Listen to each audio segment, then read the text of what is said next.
Good morning! Good morning mga master. Good morning mga malangga, no? Basta naman kayo dyan, ingat-ingat kayo. So, usapan tayo na Facebook master, no? Usapang reels tayo. So, araw-araw kailangan mag-upload tayo ng mga video, text, picture, no? Kung gusto nating ma-monetize, upload na yung mga langga, no? Sa buntag, sa umaga isa, o dalawa, sa hapon isa na may din. So kahit ano lang, mga greetings okay na 'yun. So huwag tayong dapat hindi tayo zero araw-araw. Dapat may ginagawa tayo na mga activity na makatutulong sa atin na para ma-monetize tayo. Kasi si Mita mga master, busy yan sa ano, busy yan sa performance, no? Busy yan sa activity natin. Kung wala tayong ginagawa, wala tayong mga activity. So meaning bumaba talaga, pababain talaga niya yung algorithm natin, yung performance natin. So doon lang tayo ano, yung performance natin basis yan sa ginagawa natin sa mga activity natin, no? So si algorithm mapansin niya tayo pag may mga activity tayo. Kita mo pag marami kang post, marami kang notification na matanggap. So ganun lang yun, simple mga master.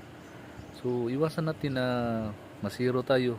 Dapat may ano tayo, may activity tayo araw-araw. Post ng text, post ng picture, post ng video. Gawin niyo yan umaga at hapon. Imposible, gawin niyo yan. Malayo lang yung 6 months, monetize na kayo agad. Basta gawin niyo. Pero bago ang lahat, bago kayo mag-post, kailangan talaga muna na mag-engage mga langga, no? Mag-engage kayo nga master, kasi pag mag-engage ka, mas maraming ano, ganito talaga to. Pag mag-engage ka bago ka mag-post, maraming mga new followers ang makita sa video mo. So yung ini-engage mo, mag-respect yan. Kita nilang nag-engage ka sa kanila, respectin kanila, di ba? So ganun lang yun, kasi yung reels is give and take yan. So hindi mo, walang nagre-reels na mag-isa. So kailangan may suporta, no? Kailangan may sumuporta sa iyo. So yung mga suporta natin, huwag tayong asa sa mga mag-anak natin kasi hindi yan suporta sa atin eh. So pagtawanan lang tayo sa ginagawa natin. So ano lang, kailangan friendly ka sa mga content creator, kapwa content creator, sa mga followers mo, sa mga nagbabasa, ay normal lang yun. Normal lang yun. Huwag kayong mawala ng pag-asa, normal lang yung mga baser.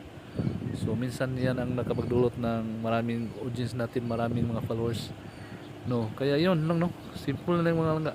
Post kayo araw-araw, buntag at umaga. At bago kayo mag-post, kailangan mag-engage muna. 30 minutes lang. Lahat ng dumaan sa wall mo, i-engage mo. I-like, comment. Tapusin mo yung video. Kasi pag natapos mo yung video, makita yan ni Mita. Magaling si Mita mag-spy. Kasi AI siya, no? Robot. So yan ng mga master. Good morning. Bye bye. God bless.